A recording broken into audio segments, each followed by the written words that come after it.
যদি না পারেন তাহলে দায়িত্ব নিয়েছেন কেন? মানুষের আয়ের সাথে ব্যয়ের সঙ্গতি নেই, খেটে খাওয়া মানুষ বিপদে আছে। কতগুলো জঞ্জাল উপদেষ্টা তৈরি করেছেন, কথা বলতে জানে না, হাঁটতে জানে না। ইউনূসের নেতৃত্বে আরেকটা বোঝা যেন আমাদের মাথায় চেপে পড়ে। মাঠে নামতে দেন, তাহলে আওয়ামী লীগকে আজকে সুযোগ দিলে কালকে আওয়ামী লীগ কি করবে? আওয়ামী লীগ কি ছোট দল? আওয়ামী লীগ কি কোনো বাম সংগঠনের মতন ছোট দল বা অন্য কোনো দলের মতন ছোট দল? আওয়ামী লীগ বাংলাদেশের একটি বড় দল। এটা জমিদারি না, কোনো তত্ত্বাবধায়ক সরকারকে জমিদারি দেওয়া হয় নাই। এটা অন্তর্বর্তীকালীন সরকারকে বুঝতে হবে যে আপনারা গণ অভ্যুত্থানকে ধারণ করছেন না টিসিবির ট্রাকে দেওয়ার মধ্য দিয়ে। এই ধরনের বেয়াদব অসভ্য আমলাদের কথা শুনবেন না। এই সকল আমলারা বাংলাদেশ রাষ্ট্রকে ধারণ করে না। ডক্টর ইউনূস সরকার না পারতেছে পদত্যাগ করতে, না পারতেছে দেশটাকে সঠিকভাবে পরিচালনা করতে। তো বন্ধুরা, ভিডিও শুরুতে ভিডিও ফুটেজ দেখে হয়তো বুঝতেই পারছেন আজকের ভিডিওটা কতটা গুরুত্বপূর্ণ একটি ভিডিও হতে যাচ্ছে। দয়া করে আজকের নিউজটা কেউ স্কিপ করবেন না। যদিও বর্তমান আমাদের বাংলাদেশের রাজনীতির অবস্থা বিশাল ভয়াবহ, আপনারা ভিডিও স্কিপ করে দেখলে ভিডিওর কিছুই বুঝতে পারবেন না। যাই হোক বন্ধুরা, ভিডিওতে আজকে আর বেশি কথা বলে আপনাদের মূল্যবান সময়টি নষ্ট করব না। সরাসরি আজকে আমরা চলে যাব সালাউদ্দিনের কাছে, আর তার কাছ থেকে আজকে আমরা শুনবো বিস্তারিত। আসসালামু আলাইকুম, সবাইকে সালাম ও শুভেচ্ছা জানাচ্ছি। আমি মোহাম্মদ সালাউদ্দিন। পৃথিবীর যে প্রান্ত থেকে দেখছেন, আশা করি সবাই ভালো আছেন। আসসালামু আলাইকুম। আজকে এই সুৎখুর মহাজন ইউনূসের এই বাংলাদেশ নিয়ে এবং বাংলাদেশের নির্বাচন নিয়ে এক ভয়ঙ্কর পরিকল্পনার কথা ফাঁস করবে, যে এই সুৎখুর মহাজন ইউনূস বাংলাদেশের নির্বাচন নিয়ে এবং বাংলাদেশকে নিয়ে কি পরিকল্পনা করছে। বিশেষ করে আজকে কথা বলবো তার নির্বাচনী এবং ক্ষমতায় থাকার যে ভয়ঙ্কর পরিকল্পনা, সেই পরিকল্পনা নিয়ে। সেই ভয়ঙ্কর পরিকল্পনার মধ্যে সুৎখুর মহাজন ইউনূসের প্রথম প্ল্যান হচ্ছে যে প্রথম ধাপে সে নির্বাচন ছাড়া প্রথম ধাপে 4 বছর ক্ষমতা থাকতে চায়। এটি হচ্ছে তার প্ল্যান এ, যে এইভাবে এখন যেভাবে আছে সেইভাবে সে নির্বাচন ছাড়া 4 বছর ক্ষমতায় থাকবে। তারপরে দ্বিতীয় ধাপে যে সেটি করবে, সে দল গঠন করবে। এই সময়ের মধ্যে যতদিন ক্ষমতা থাকবে, ক্ষমতায় থেকে টাকা পয়সা দিয়ে এবং মানুষকে বিভিন্ন রাজনৈতিক দলের নেতৃবৃন্দকে লোভ লালসা দেখিয়ে সে একটা দল গঠন করবে এবং এর নেতৃত্বে কাজ করাবে।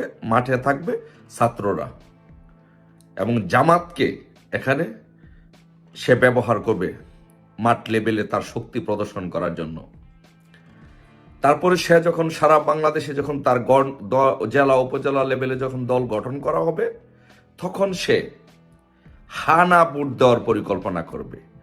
হানা ভোট দিয়ে আরো 5 বছর থাকার জন্য সে চেষ্টা করবে।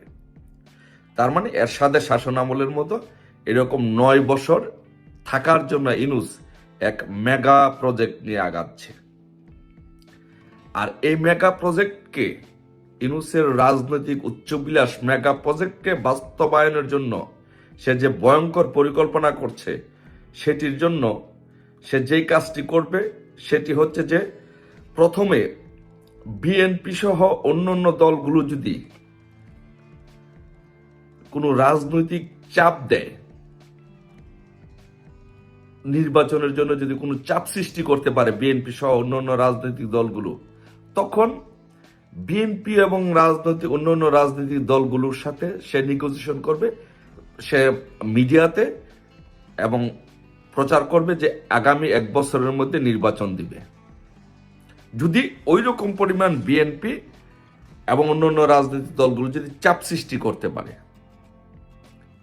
তাহলে সে বলবে আগামী 1 বছরের মধ্যে নির্বাচন দিবে। কিন্তু আসলে সে 1 বছরের মধ্যে নির্বাচন দিবে না। মানে হচ্ছে যে এখন যদি সে বলে যে আমি 5 বছর ক্ষমতা থাকতে চাই বা 9 বছর ক্ষমতা থাকতে চাই, এই যে মেগা প্রজেক্ট, এটি যদি সে ডিসক্লোজ করে জাতির সামনে, তাহলে এখনই বিএনপি আন্দোলনে নামবে এবং অন্যান্য রাজনৈতিক দলগুলো আন্দোলনে নামবে। তো তাই সে টেকনিক্যালি যে কাজটি করবে সেটি হচ্ছে যে এখন তার প্রাথমিক টার্গেট হচ্ছে যে 4 বছর ক্ষমতায় থাকা এইভাবে। বাট মাজা ভাঙ্গা বিএনপি যদি কোনোভাবে চাপ সৃষ্টি করতে সক্ষম হয়, এই সুৎখোর মহাজন ইউনূসের উপরে, তখন সে একটা টেকনিক গ্রহণ করবে যে 1 বছরের মধ্যে নির্বাচন দিয়ে দেওয়া হবে। তখন এই 1 বছরের মধ্যে থেকে সে তার দল গঠন করে ফেলবে এবং জেলা উপজেলা সব জায়গায় তার কমিটি গঠন করে ফেলবে। আর এই টেকনিকের এই কমিটি গঠন করার ক্ষেত্রে অন্যতম তার যেটা টার্গেট, যে সেটি হচ্ছে যে বিএনপিকে ভেঙ্গে বিএনপির একটা অংশ তার কমিটিগুলোতে নিয়ে আসা হবে এবং কমিটিগুলোতে স্থান দেওয়া হবে।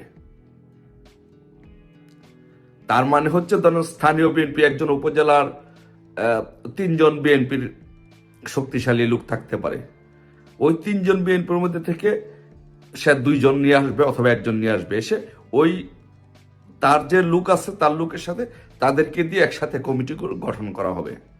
তার মানে হচ্ছে বিএনপিকে দুর্বল করে বিএনপিকে ভেঙ্গে তার দলটা করা হবে যাতে মাঠে সে অবস্থান করতে পারে। তারপরে এইভাবে চলতে থাকবে। এবার চলতে থাকার পরে যদি বিএনপি বড় ধরনের কোনো চাপ সৃষ্টি করে যে সারা বাংলাদেশে কমিটি গঠন হওয়ার পরে তারপরে সে যেটা করবে যে একযোগে হঠাৎ করে বিএনপির কেন্দ্রীয় নেতৃবৃন্দকে, যারা প্রভাবশালী নেতৃবৃন্দ আছেন, মনে যুব দলের সভাপতি, সেক্রেটারি, ছাত্র দলের সভাপতি, সেক্রেটারি এবং স্থায়ী কমিটির সদস্য, প্রভাবশালী নেতৃবৃন্দকে একযোগে গ্রেফতার করা হবে, একটা আতঙ্ক সৃষ্টি করা হবে বিএনপির মাধ্যমে এবং তাদের উপর একটা স্ট্রিম রোলার চালানো হবে। ওই স্ট্রিম রোলারের ভয়ে অনেক নেতা এই সুৎখোর মহাজন ইউনূসের যে জাতীয় নাগরিক কমিটি সেখানে যোগ দিবে। তারপরে এইভাবে তার দলটাকে সারা বাংলাদেশে শক্তিশালী করা হবে।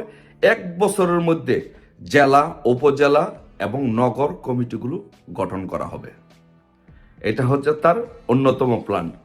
এবং বিএনপির যেই দলছুট এবং সংস্কারপন্থী নেতা আছে, যে সব তো আর বিএনপির কট্টরপন্থী না, বিএনপি তো অনেক নেতা আছে যে অনেক সুযোগ সুবিধা পাচ্ছে না বা তারা এমনি বিএনপি করার জন্য করে, এরকম দলছুট বা সংস্কারপন্থী নেতা যারা আছে তাদেরকে আপনার এই ইউনূসের দলে অন্তর্ভুক্ত করা হবে।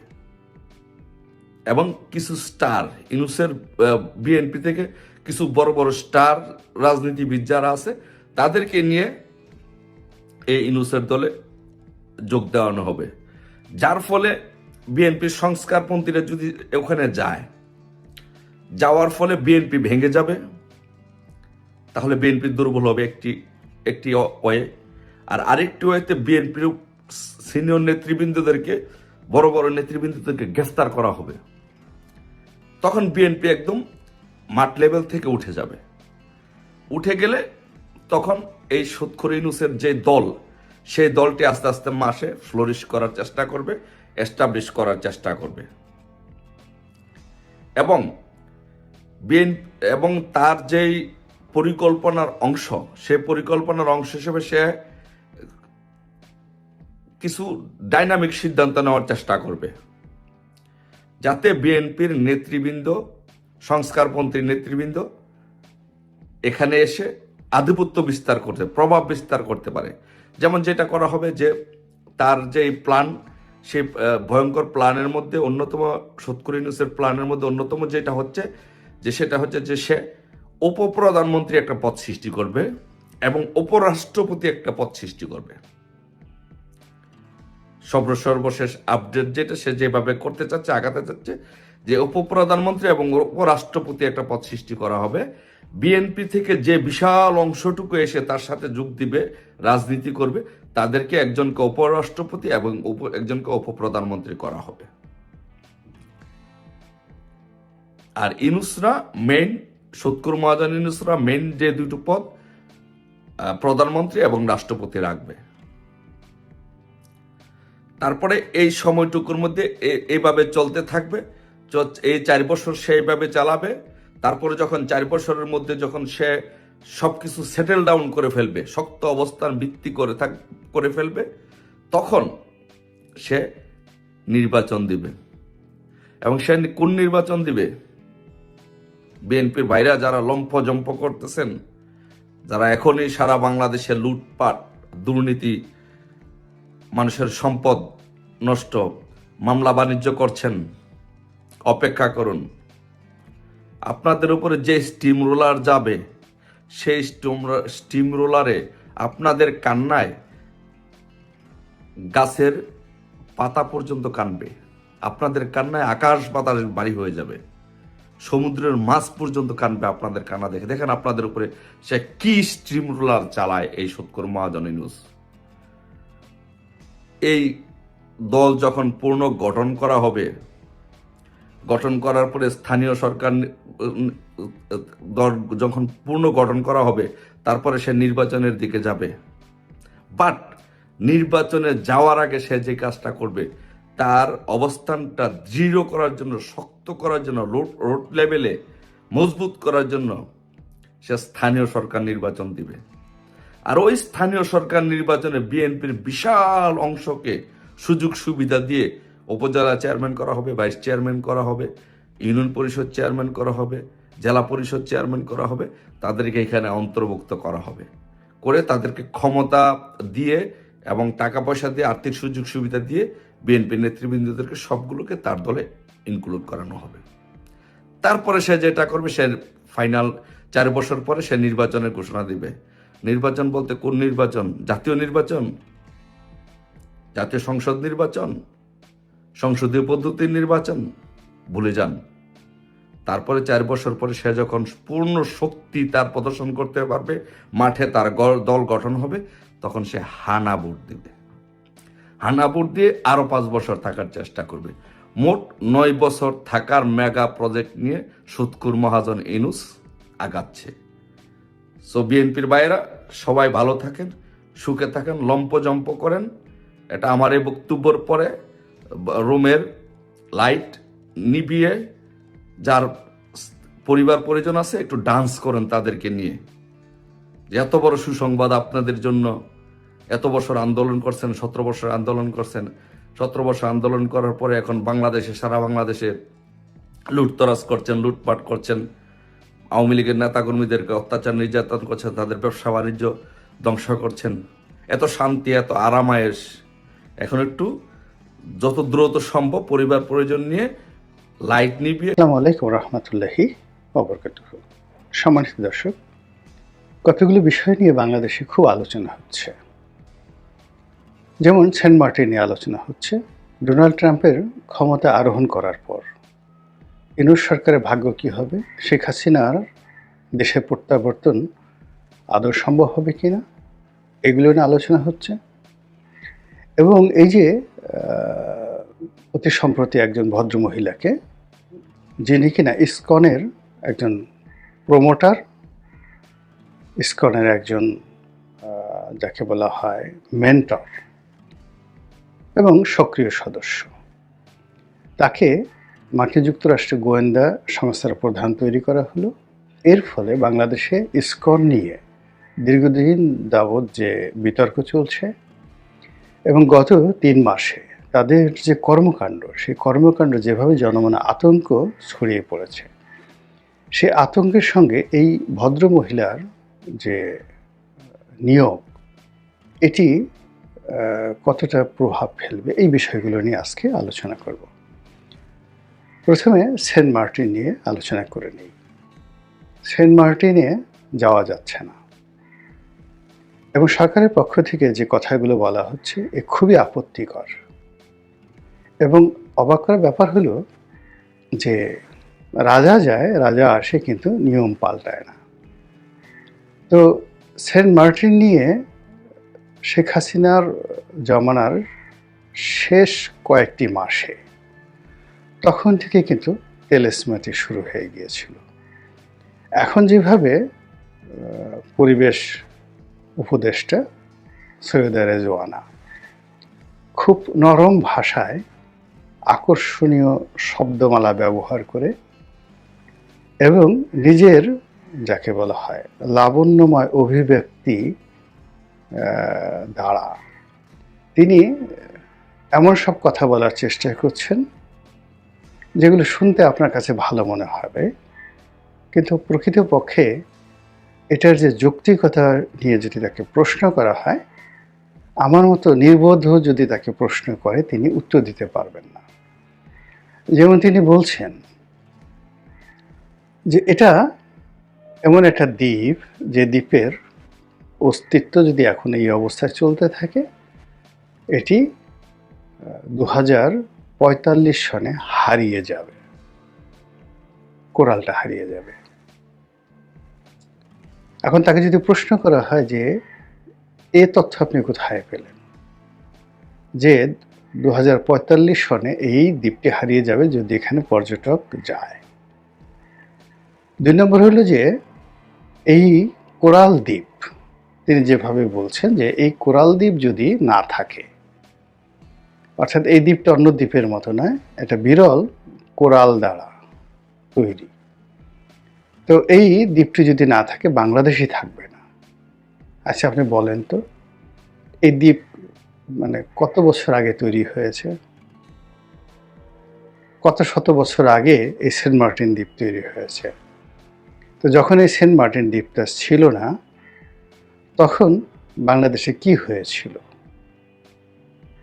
10টা ঘটনা বলেন, 5টা ঘটনা বলেন, 2টো ঘটনা বলেন, বা বলেন যে এই কোরাল দ্বীপ যখন আবার হয়েছে, হওয়ার পরে বাংলাদেশের এমন কি উপকার হয়েছে। মূল ব্যাপারটা হলো যে প্রকৃতি যে লীলা খেলাগুলো খেলে, তো সেখানে দ্বীপ তৈরি হয়, মরুভূমি তৈরি হয়, বনভূমি তৈরি হয়, এবং এগুলো আবার সময়ের বিবর্তনে হারিয়ে যায়। পৃথিবীর অনেক মরুভূমি একসময় বনাঞ্চল ছিল, অনেক বনাঞ্চল একসময় মরুভূমি ছিল, অনেক নদী বিলীন হয়ে গেছে, অনেক পাহাড় যেটা সমুদ্রে পরিণত হয়েছে, অনেক পাহাড় ভূমিকম্পের ফলে সেটা দেবে গিয়ে মানে যাকে বলা হয় সেটা, সেখানে একটা বিশাল সমুদ্র তৈরি হয়েছে। পৃথিবীর আপনি অবাক হয়ে যাবেন, হিমালয়ের চেয়েও বড় যে উচ্চতা সম্পন্ন পর্বত, সেই পর্বতের নাম হলো অলিম্পাস পর্বত। সেই অলিম্পাস পর্বতটা কোথায় ছিল, কোথায় আছে? সেটি আছে প্রশান্ত মহাসাগরের তলদেশে। তাহলে পৃথিবীর গভীরতম যে সমুদ্র, সেই সমুদ্রের নিচে আবার একটা পর্বত আছে, যেটি পর্বতের তলদেশ থেকে সেই উচ্চতা পর্যন্ত, যেটা হিমালয়ের চাইতে অর্থাৎ প্রায় 30,000 বা 32,000 ফিট, তার চেয়েও বেশি, অর্থাৎ অলমোস্ট প্রায় 40,000 ফিট উচ্চতা সম্পন্ন। তো এটা হলো কি করে, কোন আমলে এটা হয়েছিল? টারশিয়ারি আমলে, না 100 বছর আগে, না 1 লক্ষ বছর আগে? এটা যে অনেকে জিজ্ঞাসা করেন। এই পৃথিবীতে অনেক কিছু ঘটে সময়ের প্রয়োজনে, কিন্তু এগুলো নিয়ে আমরা অনেক সময় বাড়াবাড়ি করি। এই যে আমাদের শরীর নিয়ে, স্বাস্থ্য নিয়ে বিভিন্ন রকম কথাবার্তা বলি, এটা খাওয়া যাবে না, ওটা খেতে হবে, ওটা করতে হবে, এত নিয়ম কানুন যারা পালন করে। আপনি গিয়ে দেখেন তো, চীন দেশে গিয়ে দেখেন, এই চীনের যে অ্যাভারেজ হেলথ আমাদের মতো নয়, আমাদের চেয়ে অনেক নিম্নমানের। এই তাদের চামড়া নষ্ট, গায়ের রং ভালো না, ইত্যাদি ইত্যাদি। আপনি ইউরোপ দেখেন, ইউরোপে আমেরিকা এত সভ্য দেশ, কানাডা এত সভ্য দেশ, তাদের এই খাবার খেতে হবে, এই এভিয়ান পানি খেতে হবে, ওটা করতে হবে, ওটা করতে হবে। আপনি অন অ্যাভারেজে কানাডার বা আমেরিকার 100 জন সাধারণ মানুষ আনেন, আর আমাদের গ্রাম বাংলার কিছু খায় না, সারাদিন পচা কাদার মধ্যে থাকে, পান্তা ভাত খায়, কাঁচামরিচ খায়, তার পাশে দাঁড়া করান, দেখেন কাদেরকে দেখতে ভালো লাগে। তো এই কথাগুলো আসলে যাকে বলা হয় মানুষের মনে সন্দেহ সৃষ্টি করার। এখন সেন্ট মার্টিন দ্বীপে যেতে দেওয়া হচ্ছে না, পর্যটক নিষিদ্ধ, স্থানীয় বাসীদের আনাগোনা কম। তো এগুলোর পক্ষে বিপক্ষে অবশ্যই যুক্তি আছে। সেখানে গিয়ে পর্যটকরা যে কাজগুলো করে সেটা সমুদ্রের পরিবেশ নষ্ট করে, তারপরে সেখানে যে ময়লা আবর্জনা ফেলে, ড্রেনেজ সিস্টেম যা কিছু আছে, এটা পরিবেশের ক্ষতি করে। কিন্তু এইগুলো রিসাইকেল করার এমনকি এখন যে পর্যটক যাচ্ছে তার চেয়ে যদি 100 গুণ পর্যটকও বেশি যায়, সেগুলোকে রিসাইকেল করার মতো প্রযুক্তি এখন পৃথিবীতে আছে। এই কোরাল দ্বীপের কিছুই হবে না। বরং এটাকে ব্যবহার করে আমরা যদি আমাদের পর্যটন খাতটাকে আন্তর্জাতিক মানের করতে পারি, এখান থেকে যে আয় হবে, সেই আয় এবং এখানে যাওয়ার ফলে মানুষের যে বিনোদন, এটা আমাদের জাতীয় অর্থনীতিতে যে পরিমাণ সুবিধা দেবে এবং তার 5% যদি আমরা রিসাইকেলিংয়ে, পরিবেশ রক্ষায় সেখানে সব কিছু ব্যবহার করি, ওখানে 2000 লোকও যদি আমরা নিয়োগ দেই ক্লিন করার জন্য ডেইলি, এই আগামী 45 বছর পরে বা 20 বছর পরে, যেটা বলছে 2045 সনে, এই কোরাল দ্বীপের পরিধি আরও বাড়বে যদি ওনার বক্তব্য ঠিক হয়ে থাকে। কিন্তু সেটি না করে যেটি আমরা দেখলাম সেটা হলো যে শেখ হাসিনার জমানার শেষ দিকে ওখানে এমন গুলাগুলি হলো, মায়ানমার আর্মি করলো, যেখানে চট্টগ্রামের ডিসি, কক্সবাজারের ডিসি, এসপি তারা পর্যন্ত নাফ নদী পার হয়ে ওখানে যেতে পারছে না। ওখানকার লোকজন না খেয়ে মরার মতো অবস্থা, পর্যটকরা আটকা পড়ছে। আপনার কি মনে হয় এগুলোর সাথে কোনো পরিবেশ জড়িত? ফাজলামো, আন্তর্জাতিক চক্রান্ত জড়িত। আবার এখন রেজওয়ানা যে কথাগুলো বলছে, সেই কথার কি কেবলই পরিবেশ? এই কথার পেছনে অবশ্যই আন্তর্জাতিক চক্রান্ত রয়েছে। এটাই জনগণ বিশ্বাস করে এবং এই বিশ্বাস, জনগণের যে বিশ্বাস, এই বিশ্বাসটা ভেঙে দেওয়ার জন্য যা কিছু করা দরকার, যেভাবে কথা বলার দরকার, এটি বর্তমান সরকার করছে না। না করার ফলে কী হচ্ছে, সেন্ট মার্টিন নিয়ে আমাদের সন্দেহ অবিশ্বাস বাড়ছে এবং এই সন্দেহ অবিশ্বাসের কারণে ডক্টর মোহাম্মদ ইউনূসের সরকার বিপদে পড়ছে এবং রেজওয়ানা স্বয়ং নিজেও এখন বিপদে আছেন এবং আগামীতে তার এই যে অজনপ্রিয়তা, এটি তুঙ্গে গিয়ে পড়বে এবং তিনি রাস্তায় হাঁটতে পারবেন না একটা সময়। গেল এটা। দ্বিতীয়ত যেটি বলছিলাম সেটি হলো ট্রাম্পের ট্রাম্প কার্ড। অর্থাৎ ডোনাল্ড ট্রাম্প ক্ষমতায় এসেছেন, ডক্টর মোহাম্মদ ইউনূসের সঙ্গে তার সম্পর্ক ভালো নয়, তার সাথে শত্রুতামূলক সম্পর্ক রয়েছে এবং তিনি ক্ষমতায় আসলে ডক্টর মোহাম্মদ ইউনূসের সরকারকে, যাকে বলা হয় অপদস্থ করার জন্য, বেইজ্জতি করার জন্য তিনি সর্বোচ্চ চেষ্টা করবেন। এই ধরনের কথাবার্তা কিন্তু আলোচনা হচ্ছে। তো এই কাজগুলো করার জন্য তিনি যে কৌশল অবলম্বন করবেন, এটাই এখন অনেকে ট্রাম্প কার্ড বলার চেষ্টা করছেন। এখন সেই আগামীতে ডোনাল্ড ট্রাম্পের কি ট্রাম্প কার্ড বাংলাদেশে আসতে পারে, এটা নিয়ে খুব আলোচনা হচ্ছে। এবং এই আলোচনা যে কেবল বাংলাদেশে হচ্ছে তা নয়, এটা ভারতে হচ্ছে, এটি চীনে হচ্ছে, চীনের নামকরা পত্রপত্রিকা বলছে, এমনকি সারা পৃথিবীর যে অর্থনীতি এবং রাজনীতি নিয়ন্ত্রণ করে যে পত্রিকাটি দ্য ইকোনমিস্ট, সেখানেও ডক্টর মোহাম্মদ ইউনূসের সঙ্গে ডোনাল্ড ট্রাম্পের যে রসায়ন এবং ডোনাল্ড ট্রাম্পের যে ক্ষমতা আরোহণ, এটি নিয়ে আগামীতে কী ধরনের বিপত্তি হতে পারে, বাংলাদেশে বিপদ বাড়তে পারে, ডোনাল্ড ট্রাম্পের কারণে ডক্টর ইউনূস কী ধরনের প্রবলেমে পড়তে পারে, এটা ইকোনমিস্টের যে একেবারে লেটেস্ট যে সংখ্যা 17 তারিখে বের হয়েছে, মানে এই মাসের নভেম্বর মাসের 17 তারিখে যেটা বের হয়েছে, সেখানে গিয়ে দেখেন বিশাল এক নিবন্ধ। এবং ইকোনমিস্ট যে, যাকে বলা হয় অনুমান ভিত্তিক নয়, গবেষণা ভিত্তিক যে সকল নিবন্ধ প্রকাশ করে কোনো দেশ সম্পর্কে, ওই গবেষণার ভিত্তিতেই কিন্তু পরবর্তীতে রাজনীতি নির্ধারিত হয়। ফলে ইকোনমিস্ট যেটা বলেছে তার সঙ্গে ইহুদিজমের মতাদর্শ রয়েছে, বিশ্ব ব্যাংকিং ব্যবস্থার গ্রিন সিগন্যাল রয়েছে, আমেরিকান রাজনীতির গ্রিন সিগন্যাল রয়েছে, ব্যাড সিগন্যাল রয়েছে, এবং এখানকার যে আঞ্চলিক জিওপলিটিক্স সেটা রয়েছে। তো কাজেই ডোনাল্ড ট্রাম্পের যে ট্রাম্প কার্ড, সেই ট্রাম্প কার্ড এখন পর্যন্ত উনি প্রয়োগ করেনি। উনি কেবলমাত্র কয়েকটা টুইট দিয়েছেন। তো সেই টুইট নিয়েই কিন্তু বাংলাদেশে, ভারতে, পাকিস্তানে এবং সারা দুনিয়াতে রীতিমতো বাঙালিদের মধ্যে হইচই শুরু হয়ে গিয়েছে। ভারতের উত্তরপাড়া, দক্ষিণ পাড়া, বাংলাদেশের রাজনৈতিক অঙ্গন যেখানে আছেন, কারো মুখে কিন্তু হাসি নেই, নোবডি ইজ হ্যাপি। যেভাবে শেখ হাসিনার উড্ডয়নের পর, ভারতে পলায়নের পর, চলে যাওয়ার পর বিএনপির মধ্যে, জামাতের মধ্যে এক ধরনের মানে ভাবসাব চলে এসেছিল। সবাই মন্ত্রী হয়ে গেছেন, সবাই প্রধানমন্ত্রী হয়ে গেছেন, সবাই ক্ষমতায় বসে গেছেন, এইরকম ইলেকশন কাজ হচ্ছে, পরশু হচ্ছে, এরকম একটা ভাবসাব ছিল। গিয়ে দেখেন সবগুলোর মুখ কিন্তু এখন শুকিয়ে গেছে, কারো মনে শান্তি নেই।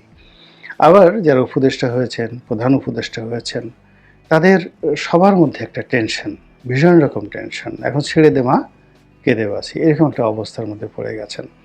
তো ট্রাম্প সাহেব কেবলমাত্র একটা টুইট দিয়েছেন এবং তিনি বিজয়ী হয়েছেন, এতেই যদি এই অবস্থা হয়। আর তিনি এসে তার যে একগুঁয়েমি স্বভাব, সেগুলোর দু চারটে সিনড্রোম যদি বাংলাদেশে তিনি প্রয়োগ করেন, তাহলে এই বিষয়গুলো কোন পর্যায়ে যেতে পারে, এগুলো নিয়ে যদি আমরা এখনও পরিকল্পনা না করি, প্ল্যান না করি এবং ওইগুলো মোকাবেলা করার জন্য, ট্রাম্প কার্ড মোকাবেলা করার জন্য বিকল্প পদ্ধতি আমাদের হাতে না থাকে, তাহলে দুর্ভোগ এবং দুর্দশা পোহানো ছাড়া আর কোনো উপায় থাকবে না। গেল এটা। এরপর হলো আরেকটি ইসকন। এখন বাংলাদেশের রাজনীতিতে বিএনপি, জামাত, হেফাজত থেকে শুরু করে যত কিছুই যে পক্ষ শক্তি রয়েছে, তার সাথে বড় শক্তি এখন যাকে বলা হয় ইসকন। এবং ইসকনের সাথে সাথে হিন্দুদের সাম্প্রদায়িকতা। এই গ্রুপটি, এই দলটি বলতে গেলে এখন পুরো বাংলাদেশে বসবাসরত কয়েক কোটি হিন্দু, কয়েক কোটি হবে কি 1 কোটি হিন্দু বা 2 কোটি হিন্দু, তাদের রিপ্রেজেন্টেশন করছে। এবং এখানে এমন সব ঘটনা ঘটছে যেই ঘটনার ফলাফল ছড়িয়ে পড়ছে আসামে, ত্রিপুরাতে, ছড়িয়ে পড়ছে মেঘালয়, ছড়িয়ে পড়ছে পশ্চিমবঙ্গে। এবং কল্পনা করতে পারেন যে বাংলাদেশে যেটা কোনোদিন হয়নি, এমনকি যখন যাকে বলে মুক্তিযুদ্ধ চলেছে, তখন আমাদের সীমান্ত খোলা ছিল, বর্ডার খোলা ছিল, পরিপূর্ণভাবে বর্ডার খোলা ছিল। আর এখন যেখানে ভারতের সঙ্গে আমাদের বিলিয়ন বিলিয়ন ডলার ব্যবসা হচ্ছে, আমদানি হচ্ছে, রপ্তানি হচ্ছে, বাংলাদেশের সাবেক প্রধানমন্ত্রী যেখানে ভারতের আশ্রয়ে আছেন, প্রায় 1 লাখ আওয়ামী লীগের নেতাকর্মী ইতিমধ্যে ভারতে আশ্রয় নিয়েছেন। তো এই অবস্থাতে ভারত সরকারিভাবে তারা বাংলাদেশিদের জন্য ভিসা প্রদান স্থগিত রেখেছে, বন্ধ রেখেছে। তো এই যে ভিসা প্রদান যে স্থগিত বা বন্ধ রেখেছে, এটি পশ্চিমবঙ্গের যাকে বলা হয় ব্যবসা বাণিজ্য তছনছ করে দিয়েছে, চেন্নাইয়ের চিকিৎসা ব্যবস্থাকে তছনছ করে দিয়েছে, ত্রিপুরা, আগরতলা, মেঘালয়, আসাম, দার্জিলিং, শিলিগুড়ি পুরো এলাকাতে রীতিমতো অস্থিতিশীলতা দেখা দিয়েছে ইকোনমিক সেক্টরে। কিন্তু তারপরেও মিস্টার নরেন্দ্র মোদী স্ট্রিক্ট। এই যে তিনি যে স্ট্রিক্ট হয়ে আছেন, স্ট্রিক্ট হয়ে তিনি এমন কিছু এখানে ঘটানোর চেষ্টা করছেন যেটা কিনা তার যে উগ্র হিন্দুত্ববাদী মনোভাব এবং উগ্র সাম্রাজ্যবাদী মনোভাব, এই দুটোর যে সম্মিলিত পরাকাষ্ঠা, এটি বাংলাদেশে প্রয়োগ করার জন্য তিনি মুছে তা দিচ্ছেন। তিনি দাড়িতে মাখন লাগাচ্ছেন এবং এই কাজ করার জন্য তার নিজস্ব যে বাহিনী রয়েছে, রাষ্ট্রীয় বাহিনী, এবং তার যে আরএসএস এর বাহিনী, তারপরে তার যে গোয়েন্দা সংস্থা, তাদের এজেন্ট এবং তাদের যারা মিত্র রয়েছে বাংলাদেশে, সেটা যারাই বলেন, এখন তো মানে তারা বলতে গেলে সবার সঙ্গে, জামাতের সঙ্গে, বিএনপির সঙ্গেও আওয়ামী লীগের মতো তারা সম্পর্ক গড়ে তুলে ফেলেছে এবং ভারতকে এখন কেউ খেপাচ্ছে না। আওয়ামী লীগ যতদিন ক্ষমতায় ছিল তখন জামাত কথা বলতো, আওয়ামী লীগ কথা, বিএনপি কথা বলতো, আওয়ামী লীগের অনেক লোক কথাবার্তা বলতো। কিন্তু এখন এই মুহূর্তে মানে ভারত এমন একটা সুবিধাজনক অবস্থায় আছেন যে স্বয়ং ডক্টর মোহাম্মদ ইউনূস থেকে শুরু করে প্রত্যেকটি লোক ভারতের বিরুদ্ধে কথা বলছে, একজন লোক ভারতের বিরুদ্ধে এই বাংলাদেশে বসে কথা বলছেন না। এমনকি ইসলামী দলগুলো যারা ভারতীয় আধিপত্যবাদকে রুখে দেওয়ার জন্য জেহাদ ঘোষণা করেছিল, যারা সুদের বিরুদ্ধে, সুদখোরের বিরুদ্ধে যারা ফতোয়া দিয়ে যাকে বলতে হয় জেলখানাতে যাওয়ার জন্য প্রস্তুত ছিল, সেই সকল মানুষ এখন সুদের পক্ষে কথা বলছে, সুদখোরের পক্ষে কথা বলছে, ভারতের পক্ষে ফতোয়া দিচ্ছে, নরেন্দ্র মোদীর জন্য অন্তঃপ্রাণ হয়ে পড়েছে। এই যে একটা বিবর্তন বাংলাদেশে ঘটছে, এই বিবর্তনের নেতৃত্বে রয়েছে ইসকন। এবং আপনি দেখেন এখন ইসকনকে বা ইসকনে যারা নেতৃবৃন্দ রয়েছে তারা উল্টো বাংলাদেশকে হুমকি দিচ্ছে, বাংলাদেশের লোকজনকে হুমকি দিচ্ছে, এবং তারা তাদের যে চেইন অফ কমান্ডটা, সেই চেইন অফ কমান্ডটা চট্টগ্রাম থেকে, উত্তরবঙ্গ থেকে, ঢাকা থেকে শুরু করে একটা ডাইরেক্ট দিল্লি, দিল্লি থেকে ওয়াশিংটন, এবং ওয়াশিংটনের যে ক্ষমতার কেন্দ্র ক্যাপিটাল হিল, সেই ক্যাপিটাল হিল এবং হোয়াইট হাউস, এই পুরো জায়গার মধ্যে একটা মেলাবন্ধন তৈরি করে ফেলেছে। তো কাজেই এগুলো আপনাকে আগে জানতে হবে, বুঝতে হবে, এবং এই আন্তর্জাতিক খেলাধুলা বুঝে যদি আপনি সিদ্ধান্ত নিতে পারেন, পরিকল্পনা করতে পারেন, রাজনীতি করতে পারেন, অর্থ ব্যবস্থা চালাতে পারেন, তাহলেই সফল হবেন। আদারওয়াইজ অন্যের যে অন্যের যে ফাঁদ রয়েছে, তারা যে ফাঁদ পেতেছে, সেখানে হাসি মুখে পা দেয়া ছাড়া আপনার। ধন্যবাদ প্রিয় দর্শকবিন্দু, এতক্ষণ আপনারা দেখলেন সালাউদ্দিন সহ আরো বেশ কয়েকজনের বক্তব্য। আজকে যেগুলো বক্তব্য শুনলেন, এই সমস্ত বক্তব্য নিয়ে আপনাদের কি মন্তব্য অবশ্যই কমেন্ট বক্সে কমেন্ট করতে ভুলবেন না। আর হ্যাঁ, আজকের ভিডিওতে আপনারা যা যা দেখলেন, যা কিছু শুনলেন, সব কিছুই আমাদের সোশ্যাল মিডিয়া থেকে সংগ্রহ করে আপনাদেরকে দেখানো হয়েছে বা শোনানো হয়েছে। এখানে আমার নিজস্ব কোনো কথা বলা হয়নি বা নিজস্ব কোনো মন্তব্য দেওয়া হয়নি। এমন নিত্য নতুন আপডেট খবর সবার আগে পেতে এখনই আমাদের এই পিচ্চি সাকিব ইউটিউব চ্যানেলটি সাবস্ক্রাইব করুন। ধন্যবাদ।